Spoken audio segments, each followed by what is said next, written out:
What if I told you that tourists are still wasting thousands of dollars on their Japan trip, not because they got scammed, not because Japan is overpriced. It's because there are 5 ways money secretly disappears on a Japan trip. And what's worse is nobody tells you that before you go. Right now, the yen is historically weak, and especially if you come from the West, it's a fraction of what you probably have in your mind. And people are still leaving money on the table. By the time you get to point number 4, you'll probably either realize you've already done this, or you were planning on doing this without even knowing. If your Japan notes are turning into a mess of tabs, be sure to grab my free Japan trip clarity tool. It'll help you get all those loose ideas into one place before you start booking.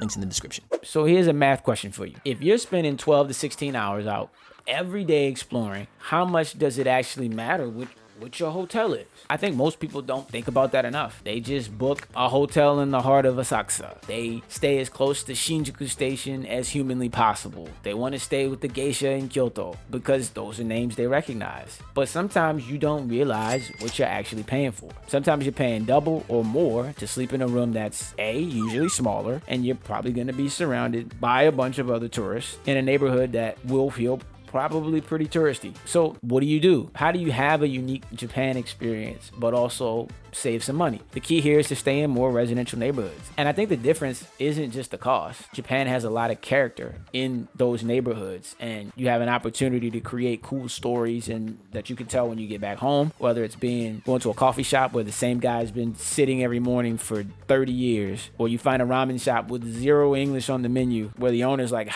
why did you pick this place out of all of these that you could have chosen? You can miss that in a tourist district hotel. The reality is Tokyo trains run every few minutes. Being 2 or 3 stops from Shibuya instead of in Shibuya or Shinjuku cost you anywhere from 8 to 15 minutes. That's what you're paying to save, is 8 to 15 minutes, where you could save potentially thousands of yen by staying outside of a city center and come back with better stories than anybody who stayed as close as humanly possible to Shinjuku. With that in mind, this next thing can make and break your Japan budget faster than almost anything else. People actually get this wrong. Quality food in Japan comes in all ranges, and there's some that completely blow your mind and some that completely blow your budget, and sometimes both. There's 2 main ways that people get this wrong, and I think they're the opposite of each other. So the first is the tourist trap. Classic thing. You're near a place like Sensoji Temple. You're hungry. It says high quality. You check Google. The restaurant has an English menu. Everybody says, oh, it's great. But the prices might actually be 2 or 3 more times than what they should be. The food's good. And in Japan, good to maybe where you're from, it might seem like heaven, but it's maybe just okay. The second way I think people get this wrong is you decided you're gonna spend as much money as you can. You're gonna go full sushi chef experience, hand rolls out the wazoo, just because you're in Japan and you only get one chance to do it right. So you spend 15 to 20,000 yen, you do it twice. For some people, that's a Saturday. For some people, that's 3 months. Here's the thing nobody tells you. Japan has amazing food at every single price point. Not just decent food for the price, but legit incredible. So what do? Literally the first thing you do is check Tabelog. Tabelog is basically like the equivalent of like Google reviews. It's an actual site that Japanese people use. My boy swears by it, and he was not wrong. Anything over like a 3.5, which Japanese people critique pretty seriously, is gonna be amazing. I'm talking from all the way budget to all the way super high end. And I think the point is you want to get the most bang for whatever type of money you're planning on spending. Using something that locals actually use makes a ton of sense. Walking off the main street where everybody's going, where you might see more locals, is another option. Again, you just want to maximize what you spend because it's your money. There is a curry spot in Chiba that I've been going to with my Japanese dad for 20 years. It is still the best curry I've had. It's like this fusion of traditional Japanese curry and Indian curry, and I'm not breaking the bank to eat there. I'm just saying.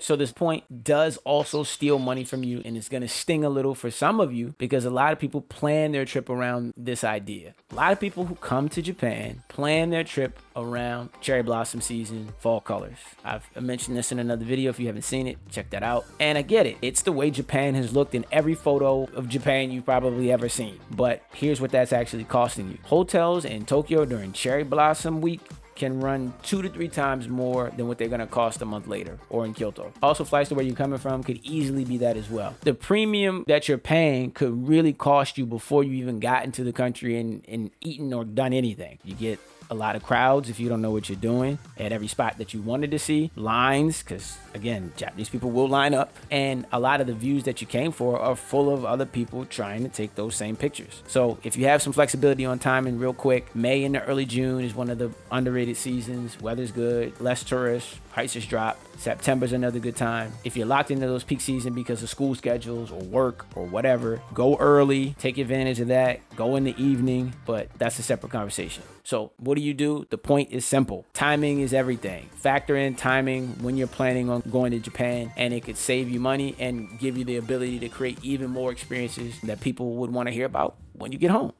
Quick thing, if you stumbled into a spot in Japan that had no business being that good, if you want to share it, drop it in the comments. I'm always looking for new places to eat. I love food, and some of the best stuff that I get does come from the people who watch the channel. So this next one's a little different. Nobody's getting straight up tricked, but people definitely leave some serious money on the table, and most people don't know that it's happening. It's what I was talking about at the beginning of the video. Japan used to have a reputation for being super expensive. That was because back in the 80s, it was. Right now, the yen is historically weak, especially against the dollar. So I took my wife, my daughter, my son, my Japanese sister, her daughter, her sister, and her son. I think that's 8. Is that it? I think that's 8. We went to one of the kaiten sushi chains, rotating sushi chains, and we ate well. I'm pretty sure I had 20 plates of sushi. Like, no exaggeration. The bill was like 6,000 yen, the entire table.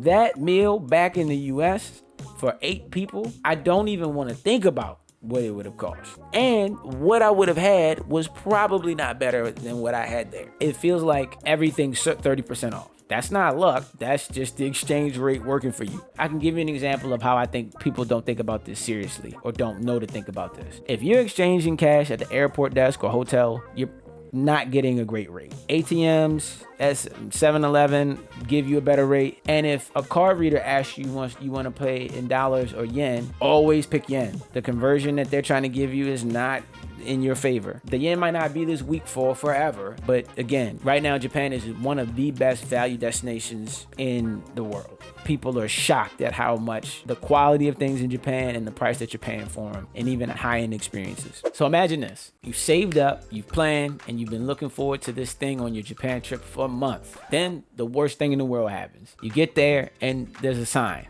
or even worse, there's somebody at the desk who very politely tells you that nothing's available. You check the website, nothing's available. You didn't book, you just figured you show up like you do everywhere else, and like people told you. Japan, you can just show up. But here's the thing, you spent money getting there, you're burning time you don't have, and now you're scrambling to come up with a backup plan when you weren't even thinking about it. I've had clients try to book the Ghibli Museum just days before their trip. Tickets are gone and they're pretty upset. There's nothing you can do about it at that point. The thing about Japan that's different than a lot of places is they don't usually bend the rules. For instance, Ghibli drops tickets on a monthly cycle. You need to be in position when they drop. So before your trip, figure out which things are non-negotiable for you. Make sure you have those locked in if you need to book them. Build everything else around that. I know exploring in Japan is amazing, but 10 minutes of planning protects the things you flew halfway around the world to do, and gives you the ability to tell those stories and create those memories in a positive way, and not in the way that says, hey, I wasted a bunch of money and didn't get to do what I wanted. Those are 5 ways tourists leave money on the table in Japan. Don't overpay to sleep in a tourist district. Eat where locals eat, at least a lot of the time. If you got some flexibility on your timing, actually use it. Understand what the exchange rate is actually giving you. Don't skip booking stuff. So now that you know how to spend your money smart, the next thing is probably where to go. In this next video, I'm going to talk about places that even locals keep secret, and you can flex those new strategies you just learned.